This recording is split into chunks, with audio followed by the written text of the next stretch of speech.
నమస్తే, నేను మీ కుప్ప పద్మిని. ఇన్నాళ్ళు మీ సపోర్ట్‌ని నాకందిస్తూ, మీ ప్రేమని నాకందిస్తున్న ప్రతి ఒక్కరికి కృతజ్ఞతలు. ఇప్పుడు చూడబోతున్న ఈ వీడియో కూడా ఖచ్చితంగా మీకు ఉపయోగపడుతుంది. లైక్, షేర్ అండ్ సబ్స్క్రైబ్ చేసి మీ ఇష్టాన్ని, అలాగే మీ సపోర్ట్‌ని నాకందించండి. అలాగే ఈ వీడియో పట్ల మీ అభిప్రాయాన్ని కామెంట్ సెక్షన్‌లో కామెంట్ చేసి నాకు తెలియజేయండి. నమస్తే.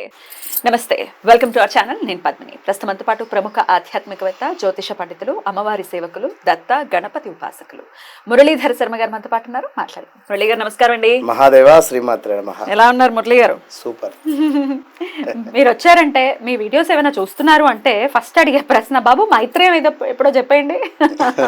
కొంతమంది అయితే 3 నెలలకు సరిపడా ఒకేసారి చెప్పేయండి, మేము రాసి పెట్టుకుంటాం అని అంటున్నారు. That's very nice, interesting. అంటే కాల్ మన అపాయింట్మెంట్స్ వారు కూడా చెప్పండి రాసుకుంటాం. ఎందుకంటే 3 times కంటిన్యూస్ గా మనం చేసుకోవాలి అనేది మీరు చెప్తూనే ఉన్నారు కాబట్టి చెప్పేస్తే యూజ్ అవుతుంది అని. డెఫినెట్ గా యూజ్ అవుతుంది. ఒక్కొక్కసారి మిస్ అయితే ఇప్పుడు కొత్త సబ్స్క్రైబర్స్ వస్తారు, వాళ్ళ కోసం మళ్ళీ మనం చెప్పాల్సి వస్తుంది. సో రకరకాల ఈక్వేషన్స్ ఉన్నాయి కాబట్టి మైత్రేయం ఎప్పటికప్పుడు ఫ్రెష్ గా చెప్పడమే జరుగుతోంది. కాబట్టి మరొక మారు ఈ మార్గశీర్ష మాసంలో మైత్రేయ ముహూర్తం రాబోతోంది. ఎప్పుడు వస్తోంది, ఎట్లా కొత్త సబ్స్క్రైబర్స్ కోసం కూడా ఒక్కసారి టూకీగా ఎట్లా వినియోగించుకోవాలి మైత్రేయ ముహూర్తం మీ ద్వారా మురళి గారు? తప్పకుండా అమ్మా. మైత్రేయ ముహూర్తము బదులు కావచ్చును, అప్పులు కావచ్చును. లైక్ ఒకరి వద్ద మనము కొంత అవసరం నిమిత్తము డబ్బులు బాకీ చేసి ఉన్నాము కనుక ఈ యొక్క అప్పులు తీర్చుకునేటువంటి విధంగా మైత్రేయ ముహూర్తం అనేటువంటిది ఉపయోగపడుతుంది. కొందరు ఏం చేస్తున్నారు, ఉద్యోగం నిమిత్తం అని చెప్పి కూడా లెటర్స్ రాయడం జరుగుతున్నది. ఇక్కడ ఎవరి ఎంత నమ్మకం, వారి నమ్మకము వారికి ఆ స్థాయిలో నిలబెట్టేటువంటి పరిస్థితి ఉంటుంది. కనుక మైత్రేయ ముహూర్తాన్ని మేము 3 సార్లు వినియోగించుకొని ఉన్నాము, మాకు చాలా సంతోషము అనేటువంటి వారు కొత్త ప్రయత్నం చేసి ఉండవచ్చును. మా కూతురు ఉద్యోగ నిమిత్తం కావచ్చును, లేదా వ్యాపార నిమిత్తం కావచ్చును, మా కొడుకుది లైక్ ఏదైనా ఇలాంటి సిచ్యువేషన్స్లో వారు ఏదో లెటర్ రాసి ఆ యొక్క సమయానికి అమ్మవారి వద్ద పెట్టి దానిపై యొక్క దీపారాధన చేయడం వల్ల కూడా కొందరికి సక్సెస్ అయినటువంటి వారు ఉన్నారు. కింద కామెంట్స్ కూడా ఉన్నాయి. మనం చెప్పారు వెంటనే జాబ్ వచ్చిందండి. నేను చెప్పేది ఒకటే విషయం అండి, కేవలం కూడా మైత్రేయ ముహూర్తం అంటే బదులు అప్పులు. ఫలానా వ్యక్తికి మనము అప్పు ఉన్నాము 1,00,000 రూపాయలు లేదా 2 లక్షలు 10 లక్షలు, ఈ అప్పులు ఉండేటువంటి వారు ఈ సమయానికి వారికి ఎంతో కొంత అమౌంట్ తీర్చేటువంటి ప్రయత్నం చేయండి. వారికి ఎంతో కొంత అమౌంట్ ఇస్తే సుమారుగా కూడా 3 మైత్రేయ ముహూర్తాలను కూడా మనం వినియోగించుకోవాలి. ఇందులో 2 మైత్రేయ ముహూర్తాలు కూడా మనకు ఆన్లైన్ పేమెంట్స్ చేసినా కూడా ఒక మైత్రేయ ముహూర్తం మనకు డైరెక్ట్గా కూడా వారికి బై హ్యాండ్ ఇచ్చేసేటువంటి ప్రయత్నం చేయాలి.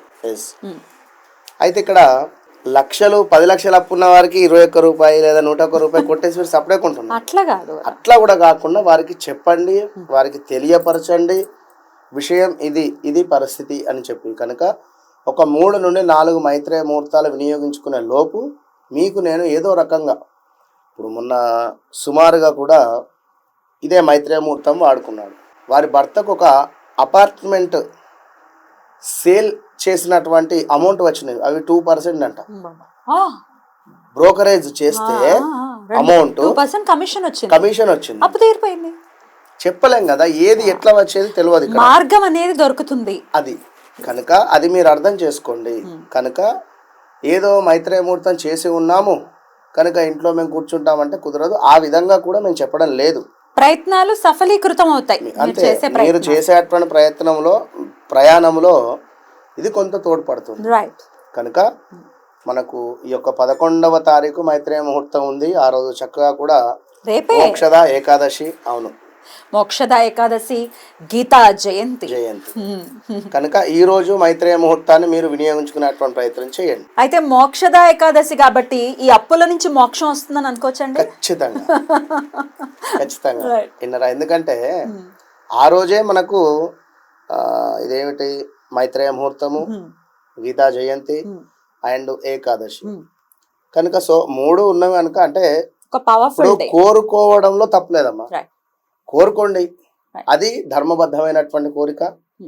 అది ఇప్పుడు సుమారుగా కూడా ఒక మంత్లీ నేను ఒక 1 lakh సంపాదించాలనుకున్నాను. 5 lakhs అనుకోండి, Right. జస్ట్ జనరల్ గా చెప్తున్నా. అలా దండం పెట్టుకోవచ్చా ఆ సమయంలో? ఖచ్చితంగా కూడా. ఇప్పుడు మీరు చెప్పేటటువంటి ముహూర్తం సుమారు 2 గంటలు ఉంటుంది. అవును. ఆ 2 గంటల్లో ఫస్ట్ 15 మినిట్స్ ఇంకా పవర్ఫుల్ అని మీరు చెప్తూనే ఉంటారు. అంటే లగ్నం ఎంటర్ అవ్వటం తోటే చాలా పవర్ఫుల్ గా ఆ టైం ని పనిచేస్తుంది. మొదటి 15 నుండి 25 నిమిషాల లోపు ఖచ్చితంగా కూడా చేసే ప్రయత్నం చేయండి. చివరిది కూడా ఇంపార్టెంటే, బట్ ఇప్పుడు ముందు వరుసలో కూర్చునేటువంటి వారికి ఉన్నంత ఇంపార్టెంట్ బ్యాక్ బెంచ్ స్టూడెంట్ గెలే విధంగా, అంటే చెప్తున్నాను ఉదాహరణ. ముందు వరుసలో కూర్చుని భగవంతుడిని గనక చూస్తూ ఉంటే పొందేటటువంటి ఆనందం వేరు వేరు. కొంచెం వెనకాల ఉంటాయి, ఎంతో కొంత అడ్డులు ఉంటాయి. కనుక నేను చెప్పేటువంటి ఇప్పుడు ఈ మనకు ముహూర్తం ఏదైతే ఉంటుందో ఆ మొదటి 15 నుండి 20 నిమిషాలు, ఇదని కాదమ్మా, హోరా సమయంలో కూడా 5:40 to 6:40 ఏ రోజుకు ఆ రోజు హోరా ఉంటుంది. ఈ హోరా సమయంలో ఎవరి జాతకంలో లగ్నం ఏదైతే ఉంటుందో ఆ లగ్నాధిపతి ఎక్కడైతే ఉంటాడో, ఉదాహరణకు లైక్ ఇప్పుడు తులా లగ్నం కావచ్చును, లేదా మనకు యొక్క వృషభ లగ్నం కావచ్చును, మనకు అదేవిధంగా మేష లగ్నం కావచ్చును. ఈ యొక్క లగ్నాధిపతి కొంత మంచి స్థానాలలో ఉన్న, లేదా లగ్నాధిపతి ఇప్పుడు మేషం అనుకున్నట్టయితే మనకు కుజుడు అధిపతి కనుక ఈ యొక్క మంగళవారాలు దీపారాధన ఉదయము చేసుకోవడం వల్ల, అంటే ఈ కుజుడు కూడా వీరి జాతక చక్రంలో కర్కాటకంలోనో 12వ భావంలోనో 8వ భావమో, అంటే కొన్ని భావాలలో ఉంటే మరి అదొక ఇబ్బంది. మంచి స్థానంలో ఉంటే, లక్ష్మీ స్థానాలలో ఉంటే మాత్రము ఈ దీపారాధన వీరికి అద్భుతంగా పనిచేస్తుంది. ఇట్లా ప్రతి వారికి ఒక రెమెడీ అనేటువంటిది ఉంటుంది. సో ఈ మైత్రేయ ముహూర్తం అనేటువంటిది ఏ జాతకంతో సంబంధం లేకుండా అందరూ చేసుకునేటువంటి రెమెడీ కనుక మొదటి 15 నుండి 20 నిమిషాలు మోస్ట్ పవర్ఫుల్ అనేది మీరు అర్థం చేసుకోండి. రైట్. ఒక 5గురికి అప్పు చేసి 5గురి దగ్గర మేము అప్పు చేసామండి, ఒక్కొక్కరి దగ్గర 2 లక్షలు ఎగ్జాంపుల్ కి చెప్తున్నా. ఎవరికి తీర్చాలి ముందు అంటే ఏం చెప్తారు? ముందు పెద్ద తల కొంత పెద్ద అమౌంట్ ఎవరైతే ఉందో వారికి ఇచ్చేటువంటి ప్రయత్నం చేయండి. అందరికి ఇచ్చేయటం కాదు, కన్ఫ్యూజ్ అయిపోతుంది కదా. ఇప్పుడు మజ్జిగలో నీళ్ళు ఎక్కువ పోస్తే పలచన అవుతుంది అన్నట్టుగా ఇంకా బోలెడు ముహూర్తాలు ఉంటవి, వస్తూ ఉంటవి. ఎందుకంటే ఒక టైం, ఇవాళ ఒక ఆమె వచ్చింది 80 lakhs ఒకరిని నమ్మి ఇవ్వడము జరగడము, ఒక సమయము, ఆ సమయం అనేటువంటిది వచ్చినప్పుడు మన కళ్ళు మూతపడిపోతాయి, మన బ్రెయిన్ అనేది కూడా అది అసలు పని చేయదు. ఆ అమౌంట్ అట్లా ఇచ్చేస్తాం. బ్లాక్ అయ్యా 80 lakhs.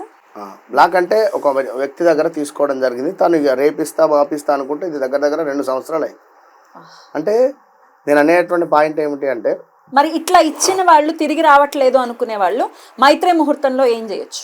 వారికి కాల్ చేసి మాకు అమౌంట్ కొంత రిటర్న్ చెయ్యి, వారిని ఏదో భయభ్రాంతులకు గురి చేసేటువంటి సందర్భం కాకుండా, నానా ఇది మైత్రేయ ముహూర్తం, నీ అప్పు తీరడానికి సరే నువ్వు ఏ ప్రయత్నమైనా చెయ్యి, ఒక 1000, 5000, 10,000 నాకు తెచ్చి ఇవ్వండి, లేదా ఫోన్పే గూగుల్ పే చేయండి. ఇక్కడ 80 లక్షలకు 1000, 10,000 అడిగితే మీకేం చిన్న చూపు కాదు. ఓవరాల్ గా మీ అమౌంట్ రావడానికి ఇది ఒక మెట్టు అనేటువంటి భావన చేసుకోండి. ఇప్పుడు ఒకవేళ వాళ్ళు మాట్లాడట్లేదండి, మా ఫోన్లు ఎత్తట్లేదు, అబ్స్కాండ్ అయిపోయారు, ఎక్కడున్నారో తెలియదు అన్నప్పుడు దండం పెట్టుకోవడం ఎలా దండం పెట్టుకోవాలి? ఎక్కడుంటారో తెలియదు అని అనుకున్న సందర్భంలో ఆ ఈ మైత్రేయ ముహూర్తంలో లెటర్ రాయడమే. ఏమని లెటర్ కూడా అంతే, మనం ఆల్రెడీ ఒకసారి రాయించి చూపెట్టాము. ఆ వీడియో ఫలానా మైత్రేయ ముహూర్తము ఈ సమయానికి ఫలానా వ్యక్తి నుండి నాకు మైత్రేయ ముహూర్తం ద్వారా నాకు అప్పులు తీరినవి, థ్యాంక్ యూ యూనివర్స్ అంతే చెప్పి రాసేసి వారి పేరు రాసి దండం పెట్టుకోండి. ఆల్రెడీ అంజలి ముద్ర గురించి మనం చెప్పి ఉన్నాము. ఉదయం 3 గంటల నుండి 5 గంటల లోపు మీరు మీ యొక్క టెర్రస్ పైకి కానీ బాల్కనీలోకి కానీ వచ్చి ఆ యొక్క ఆకాశం వైపుగా చూస్తూ అంజలి ముద్ర వేసి నమస్కరించుకోండి. విత్-ఇన్ 47 daysలో అతని నుండి కాల్ రావడమా లేదా మేబీ ఏదైనా జరగవచ్చు, 100% జరుగుతుంది. ఆ లెటర్ అలాగే ఉండాలి దేవుడి దగ్గర. అద్భుతం అండి. రేపు వచ్చేటటువంటి ముహూర్తం ఎప్పుడు వస్తుంది? 11వ తారీఖు వచ్చేటువంటి మనకు ఈ యొక్క మైత్రేయ ముహూర్తము మధ్యాహ్నము 2:08 నుండి 3:55 వరకు ఉండడం జరుగుతుంది. 2:08 నుండి 3:55 సుమారుగా ఎప్పుడు వచ్చినా కూడా 2 hours, అంటే ఒక లగ్నము చేంజ్ అయ్యేటువంటి సందర్భము 2-2.5 గంటలలో ఇది ఈ 2 hours మనకు ఇంపార్టెంట్ కనుక మధ్యాహ్నం 2:08 నుండి 3:55 లోపు మీరు ఈ సమయంలో బ్యాంక్స్ ఉంటవి, గోల్డ్ లోన్లు ఉండేటువంటి వారు కానీ మా యొక్క బంగారము బ్యాంకులో ఉంది, కాస్త అంటే తాకట్టులో ఉంది అనుకునేటువంటి వారు కూడా దీనిని యూజ్ చేసుకునేటువంటి ప్రయత్నం చేయండి. కొంత ఇన్నోసెంట్గా అడుగుతున్నారు ఈ ప్రశ్న, మైత్రే ముహూర్తంలో అప్పు చేయొచ్చా అని అడుగుతున్నారు. వద్దు, చేయొద్దు. చేయొద్దు. ఇప్పుడు మంగళవారము అప్పు చేస్తామా, అప్పు తీర్చుకుంటాం కనుక ఇది కూడా అంతే. ఇది ఇంకా ఇది 100 మంగళవారాలతో సమానం. మళ్ళీ మళ్ళీ మళ్ళీ మళ్ళీ అప్పులు అవుతూనే ఉంటాయి. అప్పు చేయొద్దు, అప్పు తీర్చండి. బ్యూటిఫుల్ అండి, చాలా చాలా సంతోషం. మరొక్క మారు మైత్రే ముహూర్తం రావటం. మైత్రే ముహూర్తం అసలు ఎన్ని కమెంట్స్, ఎన్ని పాజిటివ్ కమెంట్స్. మాకు మా అప్పులు తీరాయి, లక్షల్లో తీరిన వాళ్ళు ఉన్నారు. వాళ్ళ ఎంత చెట్టుకు అంత గాలి అన్నట్టుగా 30 లక్షల అప్పు తీరిన వాళ్ళు కొంతమంది ఉంటే, మా గోల్డ్ వెనక్కి వచ్చేసింది, మేము గోల్డ్ లోన్ పెట్టుకున్నది వెనక్కి వచ్చేసింది. ఇట్లా ఎన్ని కమెంట్స్ చదివాం మనం. అవన్నీ డెఫినెట్ గా చాలా చాలా 30 లక్షలు అప్పు తీర్చి తను నా దగ్గరికి వచ్చిన సంఘటనలు ఒక్కటి చాలేదు, ఒక్కరికైనా ఉపయోగపడినా చాలా అనేటువంటి విధంగానే చెప్తున్నాను. చాలా మందికి ఉపయోగపడుతుంది, చాలా సంతోషం. లక్షలాది మందికి ఉపయోగపడుతుంది. రైట్, రేపటి రోజున ప్రతి ఒక్కరు కూడా వినియోగించుకోవాలని మనస్ఫూర్తిగా మనవి చేస్తూ, ఈ వీడియో చేయటం కోసమే ఈ రోజు పని కట్టుకుని వచ్చారు మురళి గారు. మీరు కూడా యా, అదొక ఆనందం. మైత్రే ముహూర్తం ప్రత్యేకమైన ఆనందాన్ని ఇస్తుంది వీడియో చేయడం అనేది. మురళి గారు, thank you so very much. Thank you అమ్మా. నమస్తే. మహాదేవ.